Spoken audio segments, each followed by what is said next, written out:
زہر شیریں از قلم رانیہ صدیقی پارٹ 1۔ سر آپ کو کچھ چاہیے؟ وہ شہر کی مشہور لائبریری میں بیٹھا تھا جب ایک خوبصورت آواز پہ متوجہ ہوا۔ نہیں، آپ کا بہت شکریہ، ابھی میں کچھ وقت کے لیے مطالعہ کرنا چاہوں گا۔ وہ جب بھی یہاں آتا تو لائبریری کے اس خاص کونے کا رخ کرتا تھا۔ وجہ یہ تھی کہ اس جانب لوگوں کا آنا جانا کافی کم تھا، جس وجہ سے اسے کوئی پریشانی نہیں ہوتی تھی۔ لائبریری کی انتظامیہ اچھے سے جانتی تھی کہ وہ ایک نامی گرامی مصنف ہے، اسی وجہ سے وی آئی پی ٹریٹمنٹ ملنا کوئی اچنبھے کی بات نہ تھی۔ شروعات سے ہی اس نے اپنے قلم سے ایسی تحریر پیش کی جن میں اصلاح کو عنصر پایا جاتا، لیکن اپنی بیوی کے بچھڑ جانے کے بعد اس میں سنجیدگی کا عنصر مزید گہرا ہو گیا تھا۔ وہ مختصر جواب دے کر پھر سے مطالعے میں مشغول ہو گیا۔ اس کا زیادہ تر وقت کتابوں میں ہی گزرتا تھا۔ اپنی نئی تحریر کے لیے وہ ایک عمدہ موضوع کی تلاش میں تھا۔ معراج کو مطالعے میں کھویا ہوا دیکھ کر عشاء نے اپنا گلا صاف کیا تو وہ پھر سے اس کی جانب متوجہ ہوا۔ جی مس، آپ کو کچھ چاہیے؟ اسے یہاں آئے 2 ہفتے ہوئے تھے اور تبھی اسے اپنی نوکری کا آغاز کیا تھا، اور جب اس نے پہلی بار اپنے پسندیدہ مصنف معراج غزنوی کو دیکھا تھا تب سے ہی وہ اس کا آٹوگراف لینا چاہتی تھی، اور شاید اس کی توجہ بھی۔ اس کی نگاہیں خود پہ محسوس کر کے عشاء کے رخسار گلابی ہوئے تھے اور وہ ہمت کرتی اسے کہی، وہ سر، اصل میں مجھے آپ کا آٹوگراف چاہیے تھا۔ وہ ہاتھ میں پکڑی چھوٹی سی نوٹ بک اس کے سامنے کرتی کہنے لگی۔ دیکھنے میں وہ کوئی کوہ کاف کا شہزادہ نہ تھا، سانولا رنگ اور بھوری آنکھیں، لیکن اس کی شخصیت اسے بے شک سب میں نمایاں کرتی۔ جی ضرور۔ وہ گہری سانس بھرتا اپنی کتاب ایک سائڈ پر کرتا کہنے لگا۔ اسے معلوم تھا وہ جتنی جلد اسے یہاں سے روانہ کرے گا اتنی جلد ہی اپنے مطالعے کی طرف لوٹ پائے گا۔ آٹوگرام کے دوران عشاء کی نظریں اس کے چہرے پہ جمی ہوئی۔ وہ سپاٹ تاثرات کے ساتھ اسے اب وہ نوٹ بک واپس کر رہا تھا۔ چوڑے شانے اور دراز قد کا حامل وہ شخص اسے پہلی نظر میں ہی اپنا دیوانہ بنا گیا تھا۔ نوٹ بک واپس پکڑا کر بھی جب وہ وہاں سے نہ ہلی تو معراج اسے آبرو اچکا کر دیکھنے لگا۔ عشاء کے رخسار ایک بار پھر گلابی ہوئے تھے اور وہ الوداع کہتی وہاں سے چلی گئی۔ معراج ایک بار پھر سے اپنے مطالعے کی جانب متوجہ ہوا تھا۔ اس نے کئی مشہور کتابیں لکھی تھیں، لیکن اب وہ کچھ نیا لکھنا چاہتا تھا، کچھ الگ، ہمیشہ کی طرح۔ کسی کی ہیل کی آواز ہے اس کا تسلسل پھر سے توڑا تھا۔ وہ جھنجھلایا سا اس آواز کی وجہ کو ڈھونڈنے لگا۔ خود سے کچھ ہی فاصلے پہ اسے وہ 4 انچ ہیل کی وجہ مل گئی تھی۔ سرخ ہیل کے بعد اس کی نظر چست جینز کی پینٹ پہنی پنڈلیوں پہ گئی۔ وہ اپنی نظروں کو اس کے چہرے تک لے جانے لگا۔ سرخی رنگ کی ڈیزائنر شرٹ اور کمر تک آتے لمبے بال اسے خاصا متوجہ کر گئے تھے۔ وہ بک شیلف کے سامنے کھڑی کوئی کتاب ڈھونڈنے میں مصروف تھی اور معراج اسے دیکھنے میں۔ شاید اسے کوئی کتاب پسند نہیں آئی تو وہ دوسری بک شیلف کی جانب بڑھی۔ اس کی ہیل کی آواز پھر سے گونجی تو معراج نے اسے باور کروانا لازم۔ مس، کیا آپ کو کچھ چاہیے؟ اس کی آواز پہ وہ معراج کی جانب پلٹی اور اسے پراسرار نظروں سے دیکھنے لگی۔ کچھ تھا اس میں جس نے معراج کو اپنے شکنجے میں جکڑ لیا تھا، لیکن وہ کیا چیز تھی معراج سمجھ نہ پایا۔ جی آپ نے بلایا؟ وہ اپنی جانب اشارہ کرتی کہنے لگی تو معراج کسی سحر سے باہر نکلا۔ کیا آپ کو کچھ مدد چاہیے؟ وہ اس کے کیے گئے سوال کا جواب دینے لگا تو وہ لڑکی مسکرا دی۔ اصل میں ایک کتاب ڈھونڈ رہی ہوں، مجھے بتایا گیا تھا کہ وہ اسی سیکشن میں ملے۔ وہ معراج کے سامنے لگے ڈھیر کو غور سے دیکھتے ہوئے کہنے لگی۔ کون سی کتاب چاہیے آپ کو؟ نہ جانے کیوں معراج کا دل تھا وہ اس سے بات کرتا رہے، ایسے پہلے تو کبھی نہیں ہوا تھا۔ کتاب کا نام سنتے ہی اس کی پیشانی پہ بل نمودار ہوئے تھے۔ کیا آپ واقعی یہ کتاب پڑھنا چاہتی ہیں؟ اس کتاب کی کوئی اچھی شہرت نہیں تھی۔ اس کے سوال پہ وہ بھویں اچکا گئی تو معراج اپنی جگہ سے کھڑا ہوا ایک بک شیلف کی جانب پڑا جہاں اس کتاب کو موجود ہونا چاہیے تھا۔ وہ کیا پڑھتی تھی اور کیا نہیں، اسے کوئی فرق نہیں پڑنا چاہیے تھا۔ معراج اس کے سامنے کھڑا ہوا تو سندل نے اسے غور سے دیکھا۔ وہ ایک دراز قد لڑکی تھی اور اپنی 4 انچ ہیل کے ساتھ بھی معراج اس سے 2 انچ لمبا تھا۔ آپ کا شکریہ۔ اس کے ہاتھ سے مطلوبہ کتاب تھامتے ہوئے وہ اس کی آنکھوں میں دیکھتے کہنے لگی۔ وہ اسے مزید کچھ کہتا اس سے پہلے وہ پلٹی اور جس تیزی سے وہاں آئی تھی اسی تیزی سے وہاں سے چلی گئی۔ جیب میں موجود پیجر بجنے لگا تو معراج اس پہ آیا نوٹیفیکیشن دیکھنے لگا اور پھر کتابوں کا ڈھیر اٹھا کر مین ڈیسک کی جانب بڑھ گیا۔ اسے ایک یونیورسٹی میں لیکچر دینا تھا۔ اس کے بعد وہ اپنے گھر کے لیے روانہ ہو گیا۔ لیپ ٹاپ کھولے وہ کب سے ٹائٹل کو گھور رہا تھا، کیا لکھے اور کیا نہیں ابھی تک سمجھ نہیں پا رہا تھا۔ اچانک آفس کا دروازہ کھلا اور امان وہاں داخل ہوا۔ اسے دیکھتے ہی معراج کے چہرے پہ مسکراہٹ پھیل گئی. اگر وہ نہ ہوتا تو آئمہ کی موت کے بعد وہ خود کو تاحیات اس حویلی میں قید کر لیتا. لوگ کہتے تھے کہ وہ ایک مغرور شخص ہے, کسی کو اپنے قابل نہیں سمجھتا, لیکن اصل میں اس کی زندگی میں کچھ تھا ہی نہیں جسے لے کر وہ بات کرتا. گھر میں موجود اپنے آفس سے لائبریری تک یہی اس کی زندگی تھی. یا کام کے سلسلے میں اس کا تبادلہ اپنے اسسٹنٹ یا ایڈیٹر سے ہو جاتا تھا, اور کچھ روز پہلے اس کا اسسٹنٹ نوکری چھوڑ کر چلا گیا تھا, تو اب اسے ایک نئے اسسٹنٹ کی تلاش تھی جو کہ اسے برداشت کر سکے. امان, کیسے ہو یار؟ وہ اس سے کھڑے ہوتے مسافہ کرنے لگا. تم نے تو مجھ سے ملنے نہیں آنا تھا تو میں ہی آ گیا. وہ ہمیشہ کی طرح سے شکایت کرنے لگا جسے مہاراج نے ہر بار کی طرح خاطر نہیں لایا.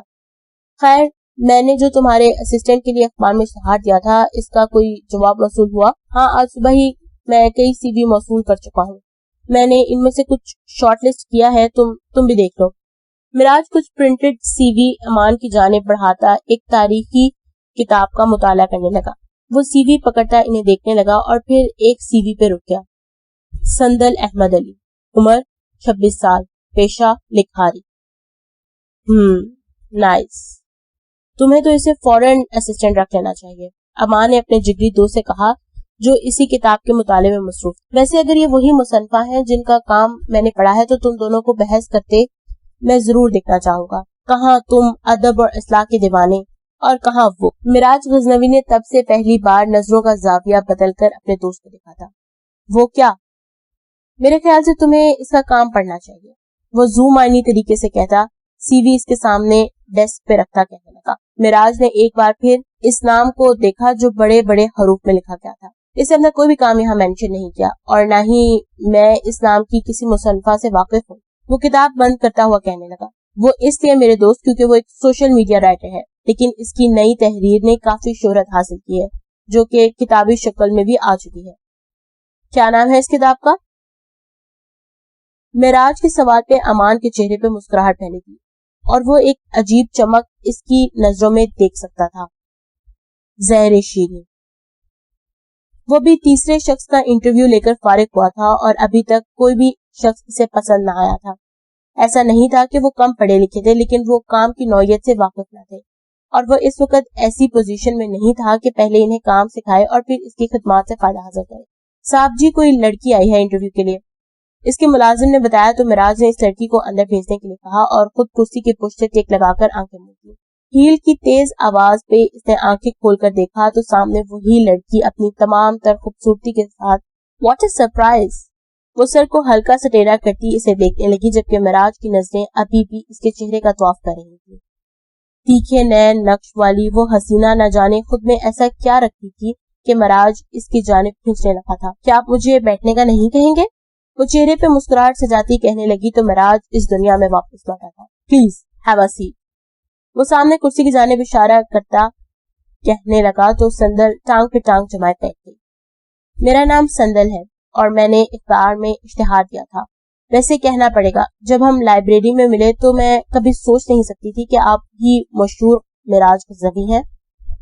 وہ پراسرار نگاہوں سے اسے دیکھتی کہنے لگی جبکہ اس کے چہرے پہ خفیف سی مسکراہٹ پھیلی تھی جس سے اپنائیت جھلک رہی تھی. معراج کو لگا اس کی نگاہیں اور وہ مسکراہٹ دو الگ لوگوں کا احساس دلاتی ہے.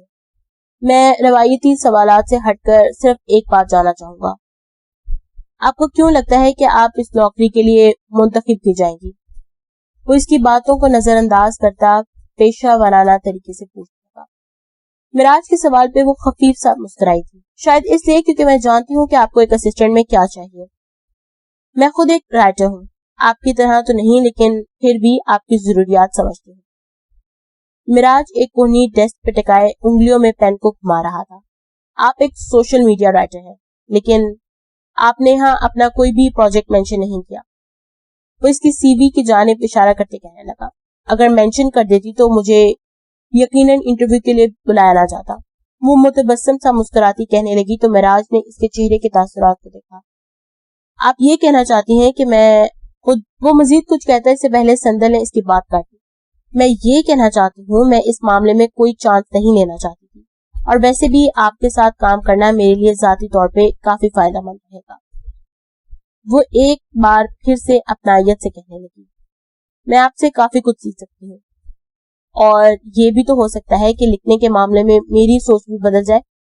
آخری بات پہ وہ اس کی جانب ہلکا جھکتے ہوئے کہنے لگی اور معراج خود کو اس کے چہرے کی نشیب و فراز میں کھوتا ہوا محسوس کرنے لگا. آپ کی باتیں مجھے تجسس میں گرفتار کر رہی ہیں. وہ کہے بغیر نہ رہ پایا اور سندل اسے سنجیدگی سے دیکھنے لگی. تجسس ایک خطرناک چیز ہے. میں نے اپنی زندگی میں یہی سیکھا ہے. مجھے لگتا ہے آپ کو یہ نوکری نہیں دینی چاہیے. معراج کو اس کا رویہ کچھ خاص پسند نہ آیا تھا، لیکن مجھے لگ رہا ہے کہ یہ نوکری آپ مجھے ہی دینے والے ہیں. اب کی بار اس نے اطمینان سے کہا تو معراج اس کے بھروسے پہ مسکرا دیا. کیا کہا جا سکتا ہے؟ مجھے ایک اسسٹنٹ چاہیے جو کہ مضبوط قوت ارادی رکھتا ہو، اور آپ میں اس کی کوئی کمی نہیں. آپ مجھے اپنا اسسٹنٹ منتخب کریں گے تو مجھ میں مزید خوبیاں بھی نظر آنے لگیں گی. وہ رازدارانہ انداز میں کہنے لگی تھی. شاید وہ اسے کبھی اس جاب کے لیے منتخب نہ کرتا، لیکن کچھ تھا جو اسے اس سب سے الگ بناتا تھا، اور معراج اس وجہ کو جاننا چاہتا تھا. یا پھر کون جانے شاید اسے اپنا نیا ٹاپک بھی مل جاتا. آپ کل سے جاب شروع کر سکتی ہیں. میں کام اپنے گھر میں ہی کرنا پسند کرتا ہوں، سو آپ کو یہیں آنا ہوگا. No problem. وہ کرسی کی پشت ٹیک لگاتی اسے پراسرار نظروں سے دیکھتی کہنے لگی، لیکن اب ان نظروں میں کچھ اور بھی شامل تھا. معراج کو فضا بھاری ہوتی محسوس ہوئی. اس سب کے دوران سندل نے ایک بار بھی اپنی نظریں اس کی نظروں سے نہیں پھیری تھی، اور وہ ان کی حدت بخوبی محسوس کر پا رہا تھا. اس نے کئی خواتین کے ساتھ بھی کام کیا تھا، لیکن یہ احساس کبھی نہیں ہوا تھا. آپ کو میرا شیڈول ای میل کر دیا جائے گا. معراج اس کی گہری آنکھوں میں ڈوبنے سے بچنے کے لیے مسلسل سرزنش کر رہا تھا. تو ٹھیک ہے، ہم کل ملیں گے. میں آپ کا مزید وقت نہیں لوں گی. وہ اپنا ہاتھ اس کی جانب بڑھاتی تیزی سے کہنے لگی. معراج اس کا نازک ہاتھ دیکھنے لگا اور پھر اس کی جانب اپنا ہاتھ بڑھا کر جیسے کانٹریکٹ فائنل کیا تھا. وہ تیزی سے اپنا ہاتھ واپس کھینچا، تب تک ادھر ارد گرد دیکھتا رہا جب تک وہ وہاں سے چلی نہیں گئی، اور پھر اپنے آفس کا دروازہ تکتا رہا. تنہائی میں بیٹھے اس نے سالوں بعد آج پہلی بار گھنٹوں تک اپنی مرحوم بیوی کو نہیں بلکہ کسی اور کو سوچا تھا. اور جب وہ اس سے تنگ آ گیا تو لان میں جا کر سگریٹ سلگانے لگا. ٹریک سوٹ میں ملبوس وہ معمول کے مطابق رننگ کر رہا تھا. شاید یہی وجہ تھی کہ 37 سال کی عمر میں بھی وہ اپنے ہم عمروں کی نسبت کافی فٹ تھا. یو معراج، کیا بنا پھر؟ وہ ایک چکر لگا کر دوبارہ اسی ٹریک پہ آیا تو مخالف سمت سے امان آتا دکھائی دیا. امان اور اس کی ملاقات کالج میں ہوئی تھی، اور شرارتی ہونے کی وجہ سے ان دونوں میں اچھی دوستی ہو گئی تھی. دونوں نے بزنس اسٹڈی کیا تھا، لیکن پھر معراج نے خود کو مصنف کے طور پہ منوایا جبکہ امان بزنس کی فیلڈ میں رہا. دونوں نے مل کر بزنس شروع کیا. آئمہ کی وفات سے قبل وہ اکثر آفس کا چکر لگا لیتا، لیکن اس کے بعد اس نے سارا بوجھ ایمان کے کندھوں پہ ہی ڈال دیا اور خود لکھنے کی حد تک محدود کر لیا. کیا بننا تھا؟ شکر ہے مجھے ایک اچھی اسسٹنٹ مل گئی ہے. کم از کم اب مجھے یہ بار بار ایڈیٹر سے بات تو نہیں کرنی پڑے گی. ناک میں دم کر رکھا تھا. او ہو، تو جناب کی اسسٹنٹ صاحبہ ہیں. اسے آنکھوں کو گھما کر دیکھا تو معراج ایک سیکنڈ کے لیے رکتا اسے دیکھنے لگا. بچے ہو گئے لیکن تجھے شرم نہیں آئی. وہ امان کو شرم دلاتا پھر سے دوڑنے لگا. میں کون سا اپنے لیے کہہ رہا ہوں. ویسے اگر وہ خوبصورت ہے اور کنواری تو تم سوچ سکتے ہو. اس کی بات پہ سندر کا چہرہ معراج کے سامنے لہرا گیا، جس پہ وہ سر جھٹکتا اپنی رفتار تیز کر گیا تھا. کیا نام ہے آپ کے اسسٹنٹ کا؟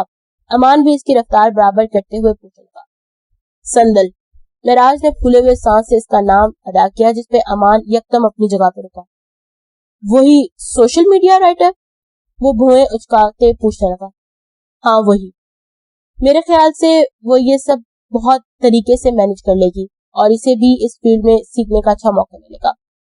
معراج کندھے اچکاتا بظاہر لاپرواہی سے کہنے لگا، جبکہ اس کا دل آج پہلے سے زیادہ تیزی سے دھڑک رہا تھا. نائس. وہ اس کے تاثرات دیکھنے لگا. چلو پھر آج شام چکر لگاؤں گا تمہاری طرف. وہ اس کے تاثرات غور سے دیکھتا کہہ رہا تھا، جس وجہ سے معراج نے خاموشی اختیار کرنا ہی بہتر سمجھا تھا. بیرونی دروازے کو ہلکا سا دھکیلتا وہ اندر داخل ہوا. لان کی حالت سب کو چیخ چیخ کر اپنی ناقدری کا احساس دلا رہی تھی. گھاس اب بہت زیادہ بڑھ چکی تھی اور لان کسی کھیت کی طرح دکھائی دے رہا تھا، لیکن وہ اس سے لاپرواہ پتھروں سے بنے راہداری پر چلتا اندرونی گیٹ کی جانب بڑھ رہا تھا. سامنے موجود منظر دیکھ کر وہ کچھ لمحے کے لیے ٹھٹکا تھا. سندل ہاتھ میں کافی کے 2 ڈسپوزیبل کپ تھامے کھڑی تھی اور اسے دیکھ کر مسکرانے